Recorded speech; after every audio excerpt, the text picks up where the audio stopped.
Jésus est d'ailleurs nous l'aimons, au Canada, au Pénana.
well, and the witches are in his house. The book of Psalms. Psalm chapter 112, from verse 1 to the end. May God bless his word. To odre afono hetome. Nous prenons hoje hoye oton randa limiton. Na yi son owe samton. O taton ban kan we ban point we. Beson afwa ton titan do ijefe fon. Toyin ko Jésus on est quand on met. Au nom de Jésus-Christ le Sauveur, Mi dondo ita fono nous he. remercions ce matin. Ah, en do pour mi ton wa fi to jijo ho me. Tu as conduit chacun de nous ici en ce lieu en paix. A ouble no aliji ton ma jeminde. Nous n'avons point rencontré les dangers de la route. A son yana kan eso se non ko mo je ho mele de ma te do mi go. Et la peste qui vole dans l'air ne s'est point attaquée en nous.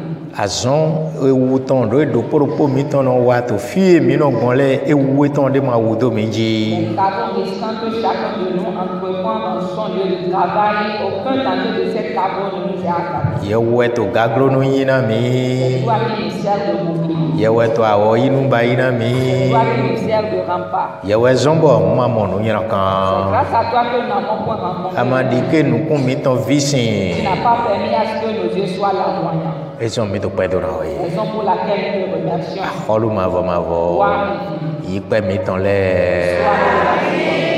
Go yi pe pa mi ton le. Nu ewu tu mi kli to fi tu egbe we yin ye ni se de mi ton le meton se de mi ton oto. Botora mi to hotu e de se mi te me okru no. Meni ma yin si se to tatablo. Meni ma yin di do to tatablo.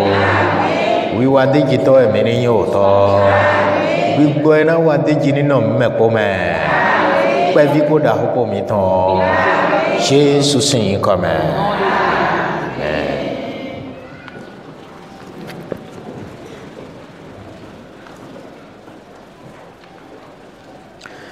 Dona no wẹ̀gbẹ́ tọ́lọ́ dé do bùdí sí ìṣíwò yàwé tán.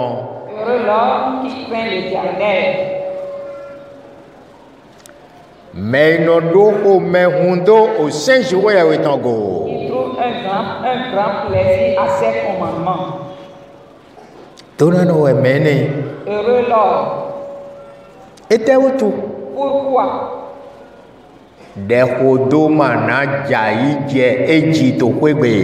La malédiction ne descendra pas sur lui dans sa maison. E mana je fie ton Et leji. sur ses enfants.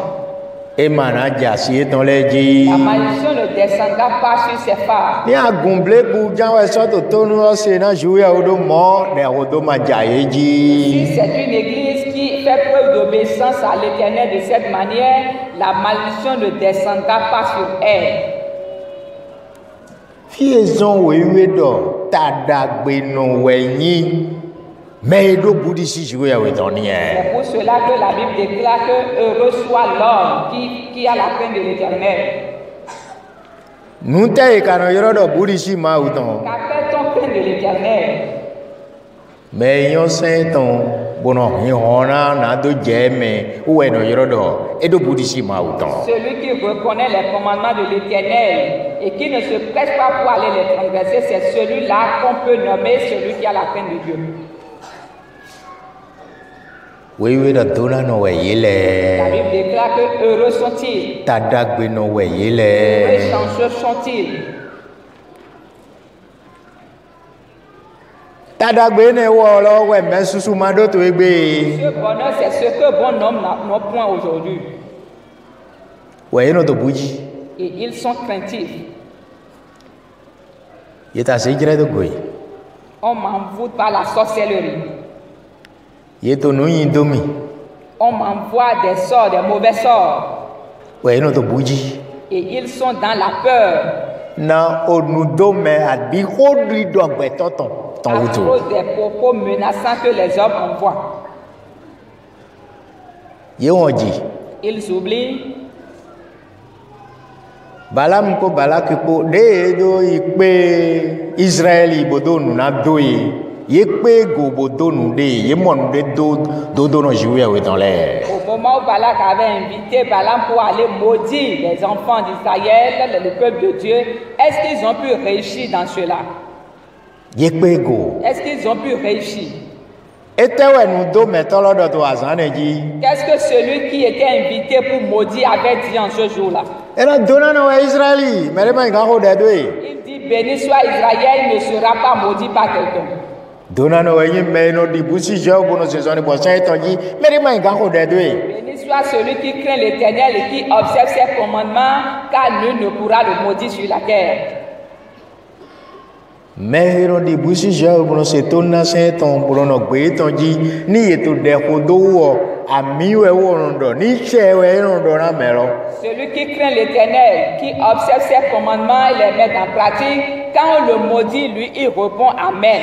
Nous doit tenir ça ni mo. Il répond Amen et souhaite que ce que tu lui dis lui arrive. Toli obere ko daso agadamo. O da ho do no ai me ho de do.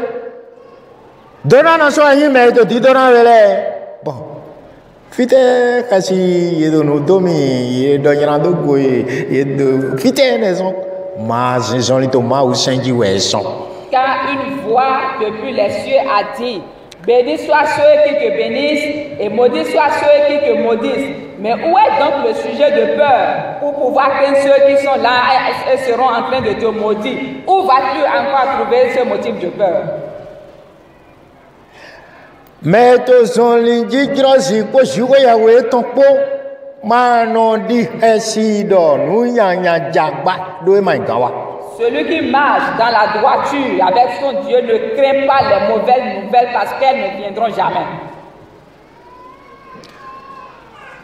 La malédiction venant de la part des hommes ne pourront jamais t'accomplir. Rien ne pourra se passer.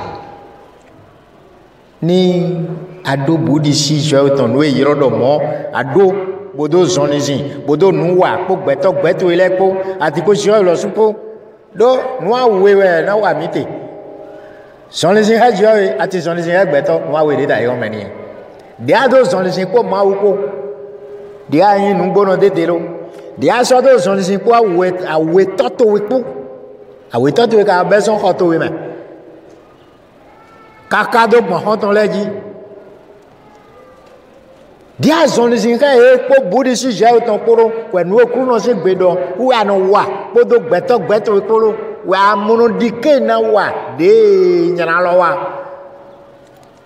u mewe holote mo. La manière dont tu fais preuve de marche avec droiture avec Dieu, parce que nous avons d'autres choses, d'autres portions de ces choses à faire. La relation entre les hommes et nous et la relation entre Dieu et nous. C'est la manière dont tu fais preuve de justice et de droiture dans tes relations. C'est de cette même manière qui te sera préservée, qui te sera donnée.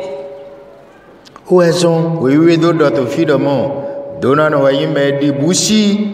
C'est pour cela la Bible déclare ici que heureux soit l'homme qui craint l'Éternel, qui n'agit pas, qui ne dépasse pas ses lois, qui ne passe pas en oubli ses lois dans ses actes. Et parlons au deuxième verset pour voir ce qui suit. Sa postérité sera puissante sur la terre.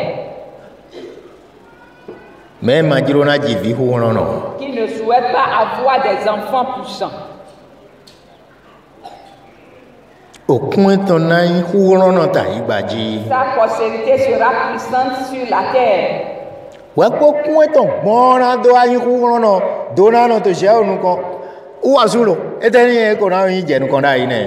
que sa postérité ne soit bénie et puissante devant l'Éternel, lui premièrement, qu'est-ce qu'il a été?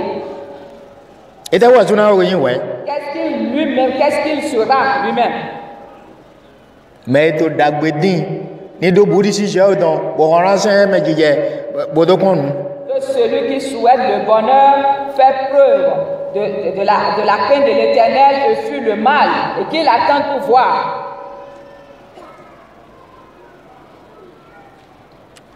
Okun beto jijro le ton na yin dorano. La génération des hommes droits sera bénie. Ma wedomo. C'est Dieu qui le dit. Ebono che. Et c'est ce qui s'accomplit. Moi non non nie. C'est ce qui est. Moi na so titi ndo kaka Jésus ndo gowa. C'est ce qui en sera jusqu'à l'avènement de Jésus-Christ. Ne mi si sera Jésus goja. Men le wutu e goja. Men yi ho tombo zon zindeji bodo tekon gi gowa eton. Burando ya hosu. Men le wutu e goja ma. E ma goja to le yan do wa to le wutu ne. Si nous attendons que Jésus-Christ revienne bientôt, il revient pour qui? C'est pour ceux-là qui ont reçu sa parole et qui marchent avec droiture. C'est pour ceux-là qui reviendra bientôt. Il ne revient pas pour les méchants. Eodo woso do we na yin me yan kan le ton eodo ya mi we me yan kan na du we ton eodora mi me. Il nous a déjà montré ce qui sera l'héritage, la part des méchants. Mais gbeli le vojo nuwe nu kun ton na mo eodo ya mi me. Ceux qui ont refusé de se repentir, ceux qu'ils auront comme ça, l'Éternel Dieu nous a déjà montré ces choses. Mais mbo kon afo atonto. Allons donc au troisième verset. Et nan tin do yona de poto kwe ton gbe. Il a dans sa maison bien-être et richesse. Dodo et ton asoto te to jau nu kon kakado idoi. Sa justice subsiste à jamais devant l'Éternel. Yiro Abraham do to isuru le ko ton to egbe. Abraham est nommé patriarche aujourd'hui. Et de Pourquoi? E wa jiro juwe o ton edo e momo. C'est parce qu'il a fait la volonté de l'Éternel. Ba mende masikan se ego boyin yinyo en to juwe o nu kon. Aucun homme de dépassant ne peut être connu devant l'Éternel. Doponi. C'est là un exemple. Eku bo so gbegbe.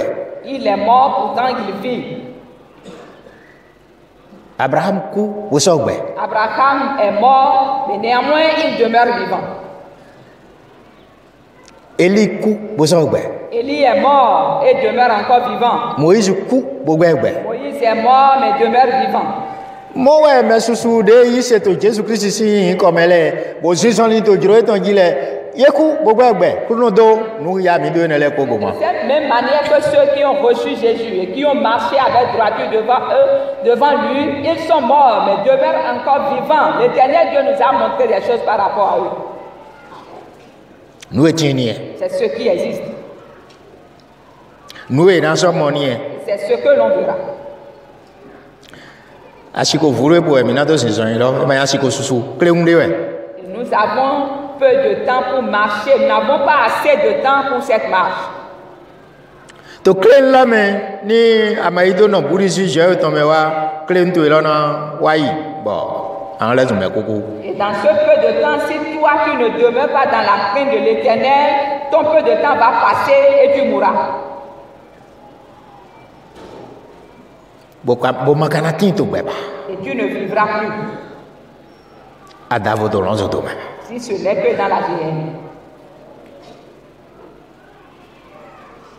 Dodo e tona to te kakado idoi. Sa justice subsiste à jamais. Nu da gwete so so ene. Qu'est-ce qui peut égaler cela? Afo ene to do han mi do mo. Quatrième verset nous dit. Hingona fondo zinfluji na gbeto nu jijiro wa to le. La lumière se lève dans les ténèbres pour les hommes droits. Wenenu. En ce moment, Maintenant, didi do zinflu dodo ele. Fite zinflu yere to na gbondo wa dodo jiwe. ceux qui souhaiteront que tu sois couvert par les ténèbres, où est-ce que ces ténèbres viendront pour te couvrir? Mais yo denyina kan e ton do denyina kan odo ele. Fite de e ton na gbondo wa she do jiwe. Ceux qui te maudissent à travers leurs propos de méchanceté, où est-ce que cette malédiction viendra pour t'atteindre? Mais mauma do e do han e mono waji. Celui sur qui l'Éternel Dieu n'envoie pas les malédictions ne les reçoit pas. Mais ton e ko yin le we no do mona. La malédiction court et va vers ceux-là à qui cela était déjà destiné. mais nous les voyons do mona. Cela va vers qui? Mais ma do boudisi ma ou ton bodo nous ba ito gbemele ko. Mais ceux-là qui ne font pas preuve de crainte de l'Éternel dans leurs actes, dans leurs relations mutuelles. Nous aidons wa to ma ou nous kon e ma do boudisi ton boron wa. Nous ezanso wa ko gbeto ton ko e ma do boudisi ma ou ton jeflin boron ba yiwa. Tout ce qu'il entreprend devant l'Éternel, c'est ça sans crainte. Et dans ses relations avec les hommes, ses prochains, il n'agit pas avec crainte. E ma di buna yana. Il ne craint pas le mal. E vedo ino bon yana me bodo ya gawe Il sin. croit que par la méchanceté que l'homme pourra prospérer. Adio do e. Mais le contraire, c'est que l'on descend totalement. Odo kaka do bi olon so do me. On descend totalement jusque dans la géhenne. Ali ne wo to ni e. C'est là la récompense de la méchanceté.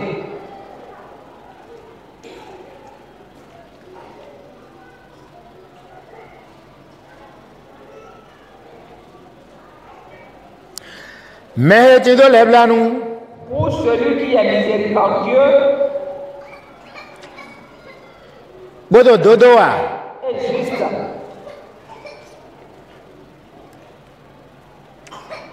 Hi hona fondo zinfluji ne. la lumière se lèvera dans ces ténèbres. Kuno wedo mo. C'est l'Éternel Dieu qui le dit. Mo jambo e no no. Et c'est ainsi que l'on voit les choses. Afo atonto to dido. Le 5e verset dit, Tada gbero wa yi gbetolo. De to lebla nu wa bo so ni na hla. heureux l'homme qui exerce la miséricorde et qui prête. De nu pon nu jijro de ma udo bono to wiwa. Kwe gbetole po. Qui règle ses actions d'après la justice avec tous les hommes. Do mene wo manaja igbede. Car celui-là ne chancellera jamais.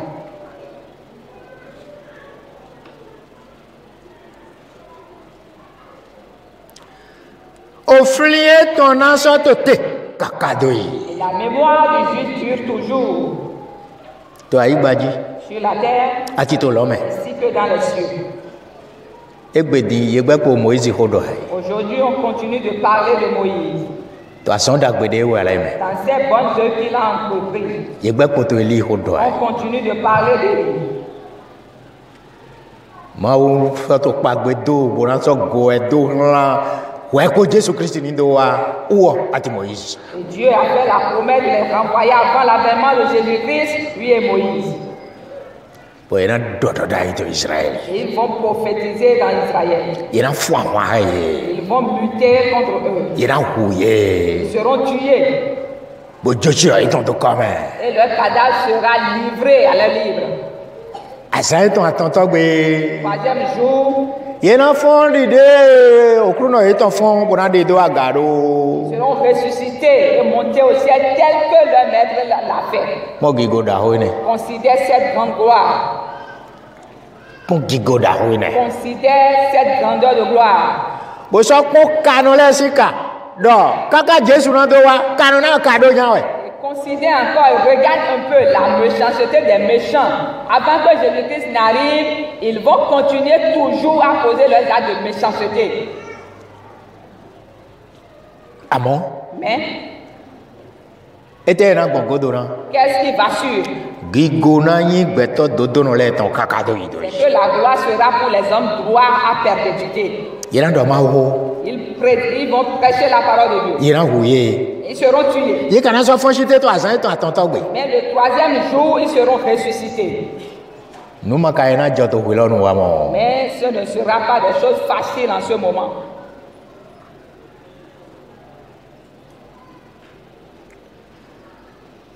Do do da ye ton de jadi do gbe. Po bako e na to ko ayi hon. Car leur prophétie sera accompagnée des châtiments sur le monde.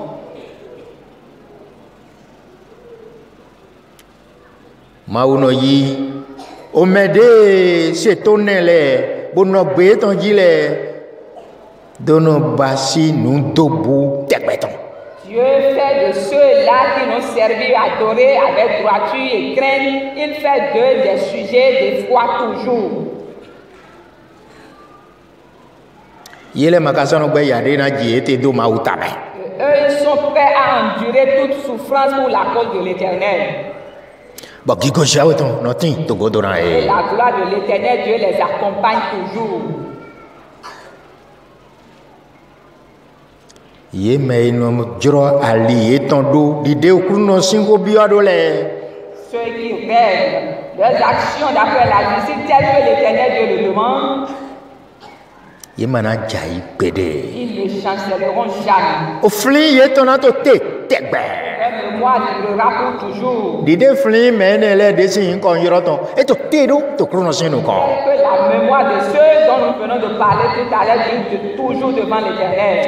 Ba ye gbe sodo nubo na wa. Bo krono na do e randa mi le mi so go ibo ma tie ke. Ils ont encore des œuvres à entreprendre pour le Seigneur. Le Seigneur les envoyera bientôt pour cela. Ki goti ran Jésus Christ Grâce kakado. à rendu à Jésus pour toujours. Meno yibro wa bo sono wa wande. Qui quitte cette terre revient encore pour entreprendre d'autres choses. Me na le we na romo. C'est seulement à ceux à qui il a accordé. O fli ye ton natin to te kakadoi. Leur mémoire dure pour toujours. Azon ye wasi fli kakadoi. La mémoire de leurs œuvres dure toujours. Azon ye ran so go awa si fli. La mémoire de eux qui reviendront faire durera pour toujours. Jawo e kruno. Merveilleux est l'Éternel. Nous matin wo wono idron ba ido ete. Il fait de ce qui n'existe pas, il fait cela de l'existant.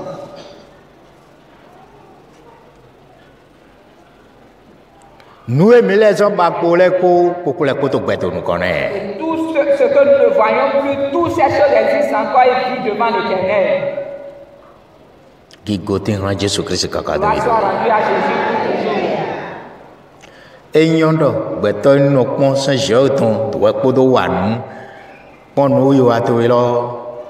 E na so yin mi me bona yin jijro. Wa kana so mo do pon o san je ton de mission nu ya ya me. Il est agréable à l'homme d'examiner les commandements de l'Éternel avant de poser des actes. Alors tu verras que tu auras une bonne relation et tes actes seront droits devant l'Éternel. Tu constateras aussi que la loi de l'Éternel Dieu t'a épargné de certaines choses. Ena de we so do me jijeme nu ya ya me jijeme. Et cela t'épargnera de la fausse et de la méchanceté. Yele ma ja ibede. Ils ne chancelleront jamais. O frin ye ton to te kakado yi. Et leur mémoire durera pour toujours. E a jiro frin to eni no te kakado yi. Si tu souhaites que ta mémoire dure pour toujours, C'est ton nakrono. obéis donc à l'Éternel. Maria, Marie, o frin ye ton to te kakaje din ya. son souvenir tient toujours jusqu'à aujourd'hui. Fije na do je o sin ho te we ma do Marie sin ho de me. Où est-ce que la parole de Dieu sera prêchée sans parler de Marie, We ma do yon alo ji sin ho de me. sans parler de la Vierge? Yon de ma ka no alo ji le lo fite ko yire ton te mo de me. Et celles qui n'ont point gardé leur virginité, est-ce qu'on peut parler de Dieu dans la parole? De matin to frin mero, mo matin to je o nu kondo ni. La manière dont cela ne tient pas, ne s'use pas à toujours devant l'Éternel, c'est de cette même manière que cela ne s'use pas de nos jours. Enami asiko. Il nous a donné un temps. Mini doa wa nuwe na zon flin mi ton ma bu gbere abi nuwe na zon ba flin mi ton na bu le. Que nous venions poser des actes qui nous laisseront en mémoire ou ne pas nous laisser en mémoire. De jiro mero koroko ni bi bayi. Il convient maintenant à chacun de choisir ce qu'il veut. Me bayi na do tin kakado yi na tin kakado yi me so bayi na so do viva gbe nu kakado yi na so viva gbe nu kakado yi. Agir pour subsister à jamais, le fera et subsistera à jamais. Mais celui qui ne le veut pas, le fera également pour ne point subsister pour toujours.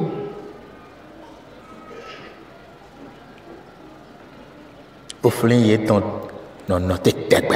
Leur mémoire dure toujours. Afoshan o todo. Le 7e verset dit: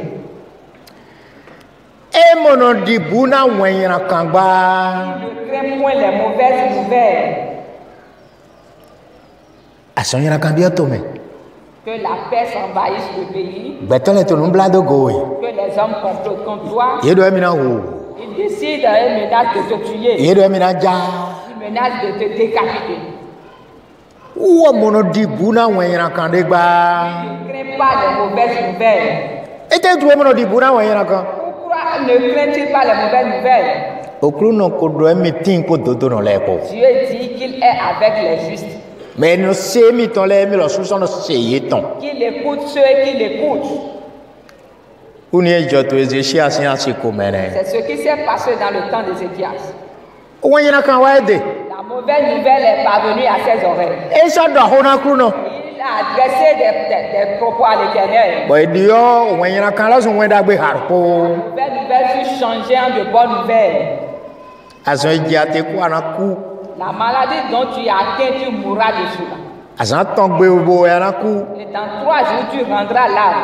won da gbe yin ne Est-ce une bonne nouvelle? won yina kan C'est une mauvaise nouvelle. amo dodo no je koloji Mais le juge s'est mis à genoux bodomo et a dit, po asan se regarde mes œuvres boname asan to go et donne-moi encore de jours. Prolonge mes jours. bo ipo Et cela a été regardé. o so ne we fo ton to go Et 15 années furent ajoutées à ces années.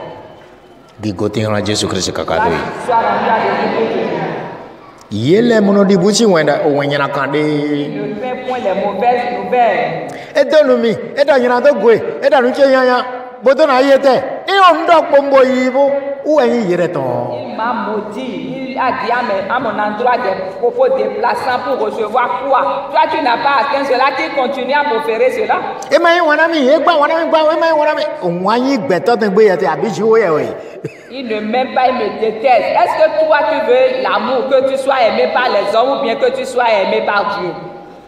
ni ma o yin wana we Si Dieu t'aime, wano sinson li to juro to me bo yin wana we tu marches suivant sa volonté. S'il fait preuve d'amour envers toi, gbeto le duna gbe wana we ma do ni yere juro dan we do nu yanya e to me wa gbedo ma ba mo yere duna gbe wana we be il est nécessaire que les hommes te détestent parce que s'ils veulent t'attirer pour que vous alliez commettre des forfaits ensemble, si tu refuses, il est obligatoire qu'ils te détestent eux.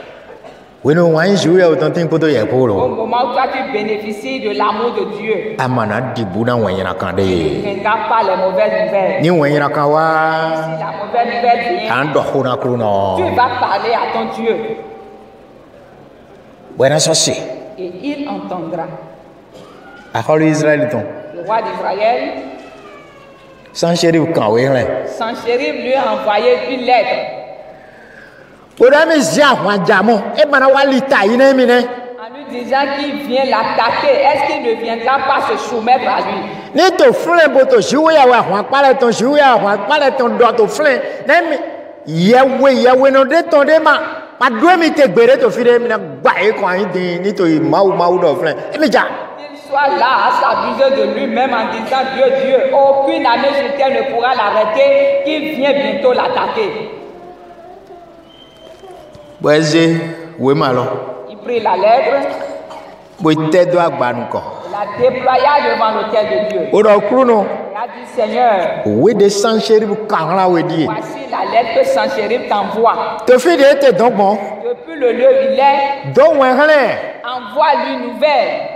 To wen hale to we ton gbe. Envoie-lui un message dans sa maison, Ni mo do ahia we lo. afin qu'il puisse constater que toi, l'Éternel Dieu, tu as lu la lettre. De do mo ko. Après avoir parlé en ces termes, San sheriff fo ahwa wa no Sanchérib bo. s'est levé vraiment. Wa sin gidi to Il te. a attaqué, il avait vraiment du goût. Ete we jo. Qu'est-ce qui s'est passé? No jijo da ho beto to eton ba. Un grand événement de désastre a commencé dans son pays. Ese Il a pris cela bo leko. et s'est détourné, retourné. Bo je Et hwe. voulant partir, Bo yi et hwe. s'est allé, s'est rendu chez lui. Bo je kolo to fo no eton le kon Et allé le. dans la maison de ses dieux manuels. Ouais, vidi ou sous ton zé hwan, bo do moné to foturo ko bo tro hwan la do ko mere, ouais bi yo comme. Et c'est là où son propre enfant est allé le poignarder devant ces idoles-là. Et cela s'est enfoncé. Et so point ne, point sans chéri bi tin azon. Considère encore Sanchérib. Mais ja, nyela do singbe kodo, ma ou vile ko, nou egbo ni, ndegbo ni. O vie ton lo sou tro hwan do ko mere. Celui qui était parti de sa maison pour aller combattre les enfants d'Israël a été tué par son propre fils. E Israël lo ganji, Il est vraiment allé en Israël. amode to hunyandu. Mais au moment où il était en train d'aller de honte en honte, Ele ko wa je kolo to vodun ton le kondo, na egbon mi jo mi do, na egbon madu to Israël ji, nka kan we gran flema. Il est retourné dans la maison de ses dieux manuels pour demander, mais pourquoi cela m'arrive? Pourquoi je connais cette chute? J'ai envoyé quand même de l'aide au roi d'Israël. L'Éternel a dit à son fils de devenir son ennemi pour qu'il lui enfonce une épée. Et ça en est fait. Sanchéry n'a plus existé. C'est ce qui se passe souvent avec le méchant. Si tu viens sur terre, n'envie le sort de quiconque. Ne convoite pas les biens de quelqu'un. Soit que ce que l'Éternel Dieu te donne te suffise. Si tu as déjà le pain quotidien, alors remercie l'Éternel Dieu, continue ton chemin. Ne pense pas, ne te dis pas que tu vas d'un commun accord rester ensemble pour aller dévaster quelqu'un. Pour aller faire du mal à quelqu'un. Parce que si on le fait, le moi d'un tel homme ne suffira pas toujours devant l'Éternel. Si on agit de la sorte, la mauvaise nouvelle arrive toujours. Et ce qu'on n'espère pas, c'est ce qui va commencer par se produire. Il ne prendra pas les mauvaises nouvelles. Son cœur sera confiant. Son cœur sera ferme dans la vérité de l'Éternel. Sera confiant dans son Dieu. Il sait que l'Éternel Dieu ne trompe jamais. De la même manière que lui-même ne trompe pas Dieu. De la même manière qu'il ne tue pas ses prochains. Parce que c'est cette deux choses que l'Éternel Dieu observe à travers chacun de nous. La manière dont tu marches avec lui. La manière dont tu te comportes avec tes prochains. C'est deux choses que l'Éternel Dieu observe à travers chacun de nous. C'est pour cela qu'il est assis sur son saint trône dans les cieux. En regardant tout ce qui se passe ici-bas sur terre. C'est pour qu'il puisse exercer sa rétribution. Je rétribuerai, dit l'Éternel. Je paierai à qui? Mais ma do boudissé tombe do nous et giro ye baile. Vous en nous et giro ye dole. Et là il y a ceux qui ne font pas preuve de sacré en disant de n'importe quoi, en disant tout ce qu'il veut, l'Éternel Dieu paiera à chacun d'eux.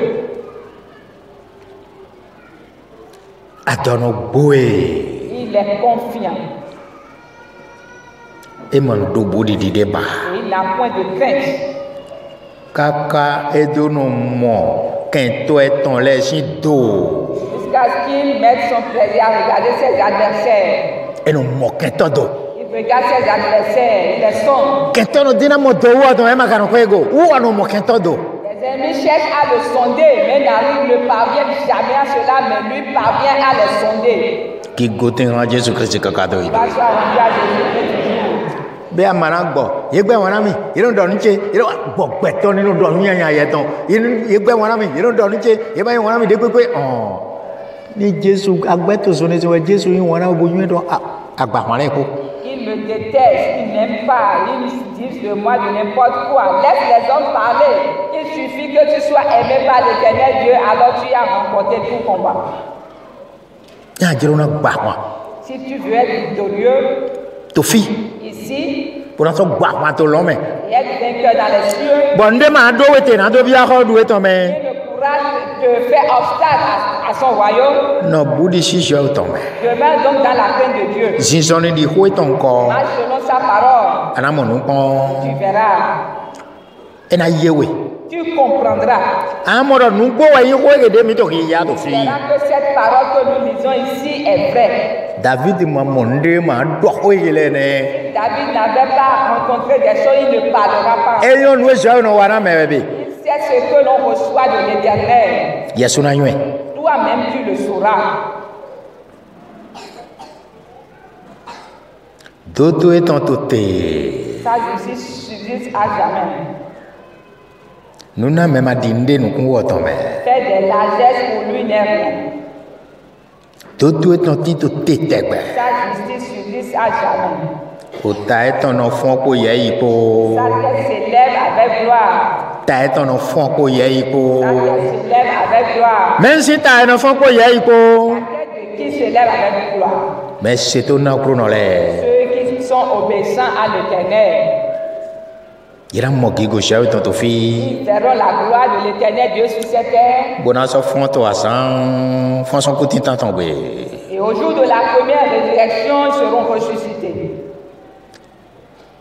Nous et Gaïe, ton yingbele ni. Ce qui sera leur partage. Mais il y a qu'un amour. Le méchant le voit. On doit du concon. Et Cyril il graisse les dents. Il n'a venu. Il tuera. Il n'a venu. Il sera vraiment coloré. Il n'a pas du concon tout. Il graisse des dents. Bon aïe. Il se consume. Il n'a Il yo. se consume. Il est à du concon tout. Quand on graisse des dents, Boto a dit dou. et quand on est là, Boto home bleme. à demeurer dans la colère. Nous et Johnny et David de notre fille. Ce qui se passe que David vient de relater ici. Et on doit du concon pour yo. Sera des dents, il se consumera. Mais je n'ai yo. Qui veut être consumé? Et alors, tension, oui, tension, oui, tension, bacané, tension, guardez ton nez, tention, guardez ton nez. Bon. Nous venons à Ougan, à Dieu à Ougan, et mon Jokodo, et mon Jorame, comme mes blés de sien, 100 000 caca de yue, comme mes blés, 100 000 coups, 100 000 coups, comme mes blés. On dira que c'est la tension qui l'a tué. C'est parce qu'il ne laisse pas les choses. Il est toujours coléreux. Il demeure dans la fureur. C'est pour cette raison qu'il a été atteint de cette maladie et cela lui a coûté la mort. On doit tout comme caca bon yo. Il reste les dents et se consume. Maïmo bro. Ne sois pas de telle personne. Wajiro jao ton bo joko do na kuru no. Joko e ko do na kuru. Joko beto e ko si ko beto de ko lesin ko do na kuru no. Ni do e. La volonté de l'Éternel et oublie tout, laisse tout à l'Éternel. E bo na do e. Et il va régler tout. Ou e dato do do no. C'est lui le juste juge. We dato nu bo no. Le vrai juge. We dato de mo du nu bla. Le juge qui n'est pas dans les fraudes, qui n'est pas dans les complots. Et donc, mais il y a un doigt, donc on a fio. Il dit que le méchant grince des dents et se consume. Au gros, il y a un camp, il y a un leno va. Le désir des méchants périssent. Mado giro ina kamblo. N'est pas de méchants désirs. Mado giro ina kamblo. N'est pas de méchants désirs. Toli giro ina kano, laisse giro no baina, et non va. Parce que les désirs des méchants périssent. Menez un proverbe 14. Verset 26-27. Allons dans le livre des Proverbes au chapitre 14 à partir du 26e verset jusqu'au 27e.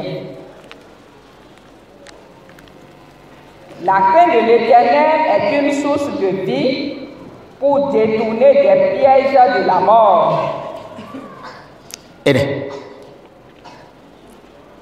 Mais dans des bouches jouées, oui. Celui qui craint l'Éternel et non tindo ganje gonde lodo. possède un appui ferme. Mais quoi nous doit être? Considérez un peu cela. Et t'as dit l'autre mais au milieu de notre doraï. C'est comme le parabole que disaient nos amis. Donc mes yeux d'autres fera mes yeux pas. Que celui qui s'adosse à un mur est différent de celui qui s'est adossé à de la paille.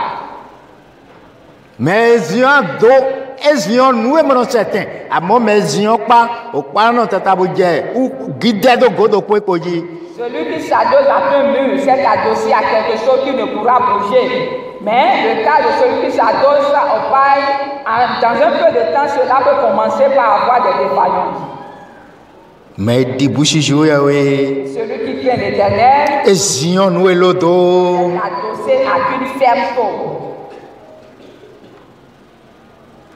Au fito ele nado fi beta do to ede. Les enfants auront refuge auprès de lui. Et na chon awado vito ele. Il couvrira tes enfants. Adogbeo. Que tu sois vivant, Na chon awado ye. il les couvrira. Yena no grand accident no gaho me bono gokwa ya je ko bono wa no dokwe to no kanto we ye ko e ko na dokwe. Le juste devant des grands accidents mortels reviendront quand gloire l'Éternel devant toi.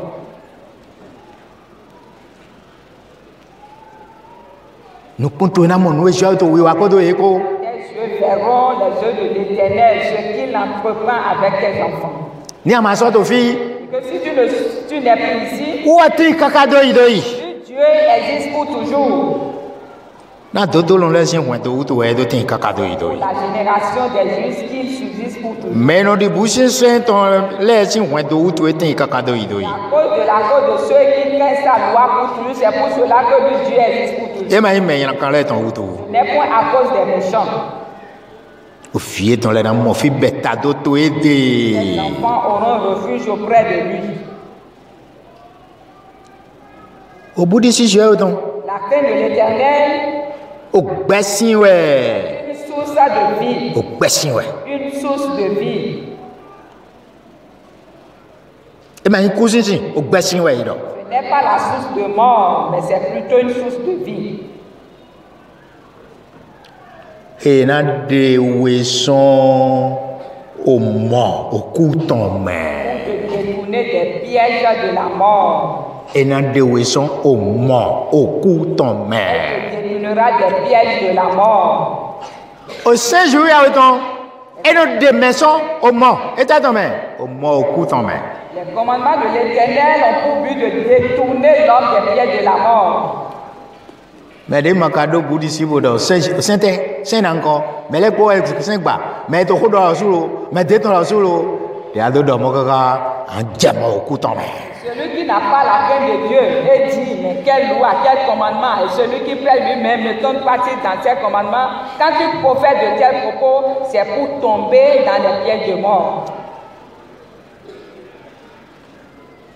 Nous e mini heta oni e. C'est ce que nous devons vraiment garder. O file ko ni heta oni e. Les enfants gardent cela. Gbena yo me to sen je ton gba sin gbe ma no yo wa mo. E no wulu e, e no wulu do me. E no wulu do me bi e. E no ni ye sien ta bo sen ton gba ja e ya e no wulu po mo e. E no wulu. Pour être heureux, ce n'est pas celui qui transgresse la loi de l'Éternel qui est heureux. Quand on s'entête à les transgresser, à déshonorer cela, un instant après, la vie devient trouble. Bo e no do. Weja ni ya wa afonu le yan do weja ni ya wa weja iso wa yan do afonu ni ya wa nu ni eje joro mo re mo. Et le matin, on dit, plus la nuit être là. La nuit, on dira, plus le matin soit là. C'est à cause de la calamité qui s'abat, des mauvais événements qui s'abattent sur l'homme. Oui, oui, quand on dit si j'ai ton de maison, au coup, si on m'en met. La Bible déclare ici que la crainte de l'Éternel fait détourner des pièges de la mort. Minute indoué, un minute de garçon, au coup, mon laisse. Ayons donc la crainte de l'Éternel pour échapper à ces pièges de mort. Jésus n'a droit de propos, mettons. Christ bénira chacun de nous.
dàgbé òwe kan lẹ́tọ̀ọ́ náà wẹ̀ mẹ́lẹ́rìn náà sọ̀kan. Nùgbò fún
Beton non da qui, con un sentito buona